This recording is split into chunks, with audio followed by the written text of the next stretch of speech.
പണ്ടൊക്കെ വളരെ റെയർ ആയിട്ട് കണ്ടിരുന്ന ഒരു പ്രശ്നമായിരുന്നു ചൈൽഡ്ഹുഡ് ആൻസൈറ്റി. അതായത് ഒരു 10-15 വർഷം മുമ്പ് വരെ വളരെ കുറച്ച് കേസസ് ഒക്കെ അന്നൊക്കെ റിപ്പോർട്ട് ചെയ്തിട്ടുണ്ടായിരുന്നുള്ളൂ. പക്ഷെ ഇപ്പോ പല സ്റ്റഡീസും കാണിക്കുന്നത് 5 കുട്ടികളിൽ ഒരു കുട്ടിക്ക് ആൻസൈറ്റി ഉണ്ടെന്നാണ്. അപ്പൊ ഇത് വളരെ ഒരു അലാമിംഗ് ആയിട്ടുള്ള കണ്ടീഷനാണ് അല്ലേ. അതേപോലെ നേരത്തെയൊക്കെ പലപ്പോഴും കുട്ടികളിൽ ഒരു സ്റ്റഡീസ് റിലേറ്റഡ് ആയിട്ടുള്ള അതേപോലെ എക്സാം റിലേറ്റഡ് ആയിട്ടുള്ള ആൻസൈറ്റി ഒക്കെ ആയിരുന്നു കണ്ടിരുന്നത്. പക്ഷെ ഇപ്പൊ അതൊന്നും അല്ല, ജനറലൈസ്ഡ് ആൻസൈറ്റി ആണ് കൂടുതലും കാണുന്നത്. പല കാര്യങ്ങളിലും കുട്ടികൾ വളരെയധികം ആൻഷ്യസ് ആവുന്നുണ്ട്. ആൻഡ് അത് മാത്രമല്ല, അത് പല ഒബ്സസീവ് ആയിട്ടുള്ള ചില ചിന്തകൾ, അതായത് റിപ്പീറ്റഡ് ആയിട്ട് ചില ചിന്തകൾ വരിക, കമ്പൽസീവ് ആയിട്ടുള്ള ചില ആക്ഷൻസിലേക്ക് പോവുക, അതേപോലെ സോഷ്യൽ ആൻസൈറ്റി വളരെ കൂടുതലായിട്ട് കാണിക്കുക, ഇങ്ങനെയുള്ള പല പ്രശ്നങ്ങളും കുട്ടികളിൽ കാണുന്നുണ്ട്. അപ്പൊ ഇത് നമ്മൾക്ക് പലപ്പോഴും പേരൻസിന് വളരെ കൺഫ്യൂഷനാണ് ഉണ്ടാവുന്നത്. അതായത് അവര് പലപ്പോഴും കുട്ടികളിലുള്ള ബിഹേവിയറൽ ചേഞ്ചസിനെ ഒരു ആൻസൈറ്റി ആണെന്നൊന്നും അവർക്കും കണ്ടെത്താൻ അവർക്ക് മനസ്സിലാക്കാൻ സാധിക്കുന്നില്ല. ഇപ്പം സ്കൂളിൽ നിന്നൊക്കെ പല പ്രശ്നങ്ങളും ഉണ്ടാവുന്നു. കുട്ടി നേരത്തെ വളരെ സ്മാർട്ടായിരുന്നു, അല്ലെങ്കിൽ നന്നായിട്ട് പഠിച്ചുകൊണ്ടിരുന്നു, അതിൽ വ്യത്യാസം വരുന്നു എന്നൊക്കെയുള്ള പ്രശ്നങ്ങളൊക്കെ ആയിട്ടായിരിക്കും പലപ്പോഴും ക്ലിനിക്കിലൊക്കെ വരാറുള്ളത്. അപ്പൊ നമ്മളുടെ ഒ പിയിലൊക്കെ ഈ കഴിഞ്ഞ ആഴ്ചയിൽ തന്നെ കുറച്ച് കേസസ് വന്നതൊക്കെ സ്കൂളിൽ നിന്ന് റെക്കമെൻഡ് ചെയ്ത് വിട്ടതാണ്. കുട്ടിക്ക് പഠിത്തം കുറച്ച് മോശമായിട്ടുണ്ട് എന്നുള്ളൊരു പ്രശ്നം. അപ്പൊ അതുമായിട്ടാണ് പേരൻസ് വന്നത്. പക്ഷെ കുട്ടിയുടെ ഒരു ഡീറ്റെയിൽഡ് ഹിസ്റ്ററി, കുട്ടിയുടെ ഒരു അസസ്മെന്റ് ഒക്കെ നടത്തിയപ്പം ഈ പഠിത്തം മാത്രമല്ല, കുട്ടിയുടെ ബിഹേവിയറിൽ വളരെയധികം വ്യത്യാസങ്ങളുണ്ട്. പക്ഷെ അത് ഐഡന്റിഫൈ ചെയ്യാൻ പേരൻസിന് സാധിച്ചിട്ടില്ല. അപ്പൊ അതാണ് വളരെയധികം ഒരു അലാമിംഗ് ആയിട്ടുള്ള ഒരു സിറ്റുവേഷൻ ഉണ്ടാക്കുന്നത്. ആൻഡ് അതിന്റെ ബേസിസിലാണ് ഞാൻ ഈ ഒരു അവയർനെസ് ഒന്ന് നിങ്ങളിലേക്ക് തരണം എന്ന് എനിക്ക് തോന്നാനുള്ളൊരു കാരണം അതാണ്. അപ്പം കുട്ടിയിലുണ്ടാവുന്ന ബിഹേവിയറൽ ചേഞ്ചസ് എന്താന്ന് വെച്ചാല് വളരെ മൈന്യൂട്ട് ആയിട്ടുള്ള ചില ചേഞ്ചസ് ആയിരിക്കും. അതായത് ചില കാര്യങ്ങളോട് മാത്രം, അതായത് ഇപ്പം ഡ്രസ്സ് ഇടുന്നത് ഫോർ എക്സാമ്പിൾ, അതായത് ഒരേ ഡ്രസ്സ് തന്നെ റിപ്പീറ്റഡ് ആയിട്ട് ഇടണം എന്നുള്ളൊരു തോന്നൽ.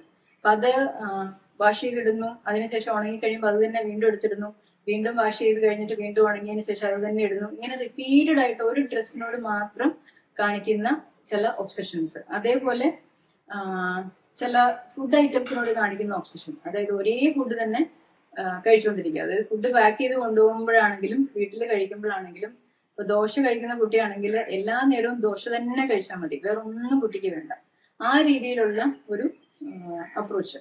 പിന്നെ അതേപോലെ ചില വ്യക്തികളോട് അനാവശ്യമായിട്ടുള്ള ഒരു ഒബ്സഷൻ കാണിക്കുക. അതായത് ഇപ്പം വീട്ടില് ചിലപ്പോൾ അമ്മയുടെ അടുത്തായിരിക്കാം, അല്ലെങ്കിൽ അച്ഛന്റെ അടുത്താവാം. കൂടുതലും മദർ ചൈൽഡ് ആ ഒരു കണക്ഷനിലാണ് കൂടുതൽ ഈ ഒരു ഒബ്സഷൻ കണ്ടുവരാറുള്ളത്. അതായത് അമ്മ തന്നെ എല്ലാത്തിനും വേണം, എപ്പോഴും അമ്മയുടെ കൂടെ തന്നെ നടക്കുക, എന്ത് കാര്യത്തിനും അമ്മയുടെ അടുത്തുനിന്നൊരു എന്താ പറയാ, ഒരു സമ്മതം മേടിക്കാതെ കുട്ടിക്ക് ഒന്നും ചെയ്യാൻ പറ്റില്ല.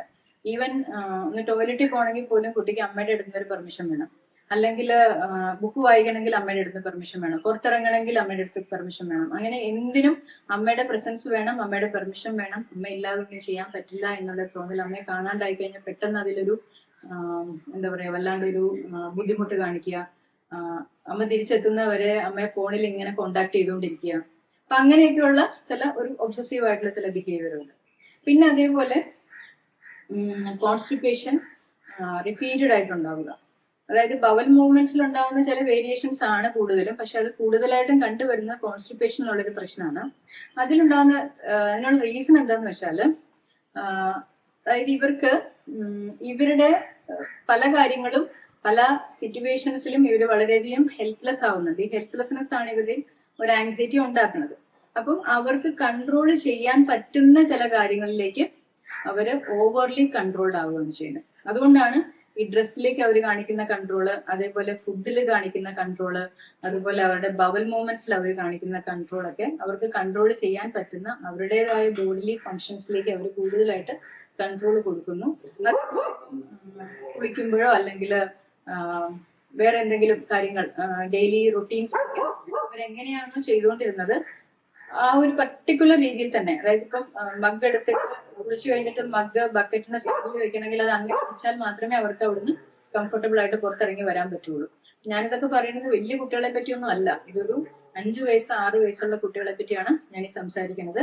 ആ ഒരു പ്രായത്തിൽ ഇങ്ങനെയുള്ള ചില ചെറിയ ചെറിയ ബിഹേവിയർ വേരിയേഷൻസ് കാണുമ്പോൾ നമ്മൾ അതിൽ കുറച്ച് അലേർട്ട് ആവണം. അത് കുട്ടിയെ കുറിച്ച് കൂടുതലായിട്ട് ക്ലോസ്ലി ഒന്ന് ഒബ്സർവ് ചെയ്യുക. അപ്പൊ അത് പെർസിസ്റ്റ് ചെയ്യുന്നുണ്ടെങ്കിൽ ഡെഫിനറ്റ്ലി അവിടെ ഒരു ക്ലിനിക്കൽ സപ്പോർട്ട് എടുക്കുന്നത് വളരെയധികം ഹെൽപ്ഫുൾ ആയിരിക്കും.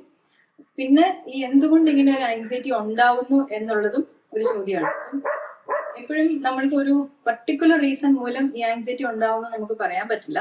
പക്ഷെ അവരുടെ ഏർലി ചൈൽഡ്ഹുഡിൽ, അതായത് 1 വയസ്സ് 2 വയസ്സൊക്കെ ഉള്ള പ്രായത്തിൽ അവർക്ക് ഉണ്ടായിട്ടുള്ള ചില സിറ്റുവേഷൻസ്, അതായത് ഇപ്പം പേരൻസിന്റെ ഇടയിൽ എന്തെങ്കിലും ചെറിയ ചെറിയ കോൺഫ്ലിക്ട്സും ആർഗ്യുമെന്റ്സും വഴക്കുകളൊക്കെ ഉണ്ടെങ്കിൽ അതൊക്കെ വിറ്റ്നസ് ചെയ്യുന്ന കുട്ടി കുറച്ചൊരു ആങ്ഷ്യസ് ആവാറുണ്ട്. അതേപോലെ ഡിവോഴ്സസ്, സെപ്പറേഷൻ, ഇങ്ങനെയുള്ള പ്രശ്നങ്ങളിലൂടെ കടന്നു പോകുന്ന കുട്ടികളിൽ ഈ ഒരു ആങ്സൈറ്റി ഇഷ്യൂസ് കണ്ടുവരാറുണ്ട്. പിന്നെ സെക്ഷലി അബ്യൂസ്ഡ് ആവുക, അതല്ലെങ്കിൽ ഫിസിക്കൽ അബ്യൂസ് ഉണ്ടാവുക, then sudden shifting of family, അതായത് പെട്ടെന്ന് പേരൻസ് രണ്ടുപേരും കുട്ടിയെ പേരൻസിന്റെ അടുത്തേക്കിട്ട് സ്ഥലത്തേക്ക് പോവുക, അല്ലെങ്കിൽ വേറെ ഏതെങ്കിലും സ്ഥലത്തേക്കൊക്കെ പോവുക. അമ്മയിൽ നിന്നും വളരെ ഏർലി പീരീഡിൽ വയസ്സിലൊക്കെ തന്നെ സെപ്പറേറ്റഡ് ആവേണ്ടി വരുന്ന കുട്ടികള്, ഇങ്ങനെയുള്ള പല പല പ്രശ്നങ്ങളിൽ കുട്ടികളിൽ ആങ്സൈറ്റി ഉണ്ടാകുന്നുണ്ട്. ഇതൊന്നുമല്ല വളരെ എന്താ പറയാ പേരൻസിന്റെ ഒപ്പം തന്നെ താമസിക്കുന്ന കുട്ടിയാണെങ്കിൽ റൂൾസിലൂടെ കടന്നു പോകുന്ന കുട്ടികൾക്കും ആങ്സൈറ്റി കണ്ടുവരാറുണ്ട്. അതായത് സ്ട്രിക്റ്റ് റൂൾസ് എന്ന് പറഞ്ഞാൽ വളരെയധികം റിജിഡ് ആയിട്ടുള്ള റുട്ടീൻ കൊടുക്കുക, അതിലെന്തെങ്കിലും വേരിയേഷൻസ് വന്നു കഴിഞ്ഞാൽ വളരെയധികം എന്താ പറയാ അബ്യൂസും പണിഷ്മെന്റും ഒക്കെ കിട്ടുന്ന കുട്ടികള്. അതായത് പേരൻസ് ചിലപ്പം ഇപ്പം ഫോർ എക്സാമ്പിൾ, ഇപ്പൊ ഞാൻ ചെറിയൊരു എക്സാമ്പിൾ പറയാം. അതായത് ഒരു അമ്മയും കുട്ടിയും തമ്മിലുള്ള ഒരു പ്രശ്നം എന്തായിരുന്നു വെച്ചാൽ, എന്റെ അടുത്ത് വന്നൊരു കേസ് തന്നെയാണ്. കുട്ടി സ്കൂളിൽ നിന്ന് വന്നു കഴിഞ്ഞാല് ഷൂ റാക്കിലേക്ക് വെക്കുന്നില്ല, ആൻഡ് അമ്മ അതിൽ വളരെ ഒബ്സസ്ഡ് ആണ്. അപ്പൊ കുട്ടി ഷൂ റാക്കിലേക്ക് വെക്കുന്നുണ്ടോ എന്ന് ഒബ്സർവ് ചെയ്യാൻ വേണ്ടിയിട്ട് അമ്മ അവിടെ വന്ന്, കുട്ടി വരുന്ന ഉടനെ തന്നെ ഡോറിൽ വന്ന് നിൽക്കും. കുട്ടി ചെയ്തിട്ടില്ലെങ്കിൽ ഇമ്മീഡിയറ്റ്ലി കുട്ടിയെ വഴക്ക് പറയുന്നു. അപ്പം സ്കൂളിൽ നിന്നും ഒരു 5-6 മണിക്കൂർ അമ്മയിൽ നിന്ന് മാറി നിന്നതിന് ശേഷം വീട്ടിലേക്ക് വരുന്ന ഒരു കുട്ടി ആക്ച്വലി ആദ്യം റിസീവ് ചെയ്യുന്നത് അമ്മയുടെ ഈ ഒരു കൺട്രോളാണ്. അപ്പൊ അത് കുട്ടിയിൽ ഉണ്ടാക്കുന്നത് ഒട്ടും ഒരു വാമത്തും സ്നേഹവും ഒന്നും അല്ല. പക്ഷെ അമ്മ അവിടെ കുട്ടിയെ ഈ ഒരു കാര്യം അനുസരിച്ച് കൂടാ എന്നുള്ള രീതിയിൽ അമ്മയും അവിടെ അമ്മയുടെ ആങ്സൈറ്റി അമ്മ അറിഞ്ഞോ അറിയാതെ കുട്ടിയിലേക്ക് കൊടുക്കും.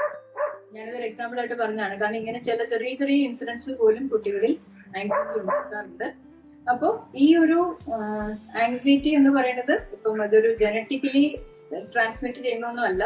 പക്ഷെ ഫെമിലിയൽ ടെൻഡൻസീസ് അവിടെയുണ്ട്. പേരന്റ് ആങ്ഷ്യസ് ആണെങ്കിൽ നമ്മൾ അറിഞ്ഞോ അറിയാതെയോ നമ്മളുടെ പല ഇൻസ്ട്രക്ഷൻസിലും നമ്മളുടെ ഡയറക്ഷൻസിലും എല്ലാം നമ്മൾ ആങ്സൈറ്റി കൊടുക്കുന്നുണ്ട്. പലപ്പോഴും പലരും വിചാരിക്കുന്ന പഠനത്തിലൂടെയാണ് ആങ്സൈറ്റി ഇതേപോലെ കൊടുക്കുന്നത്. പഠനത്തിൽ ഞങ്ങളൊന്നും ശ്രദ്ധിക്കാറില്ല, പഠനം കുട്ടിയുടെ ഇഷ്ടത്തിനാണ് വിടുന്നതെന്നൊക്കെ പറഞ്ഞ് പലപ്പോഴും പേരൻസ് പറയാറുണ്ട്. പക്ഷെ പഠനം അങ്ങനെ ആയിരിക്കും, ചിലപ്പോൾ ട്യൂഷൻ ആയിരിക്കാം, അഡീഷണൽ സപ്പോർട്ടിന് വേണ്ടിയിട്ട് കൊടുക്കുന്നത്. പക്ഷെ ഇങ്ങനെയുള്ള ചെറിയ റൂട്ടീൻസിലൊക്കെ കൂടുതൽ ഓവർലി ആങ്ഷ്യസ് ആവുമ്പോൾ ആക്ച്വലി അത് കുട്ടികളിൽ പോസിറ്റീവിന് പകരം നെഗറ്റീവ് റിസൾട്ട്സ് ആണ് ഉണ്ടാക്കുന്നത്.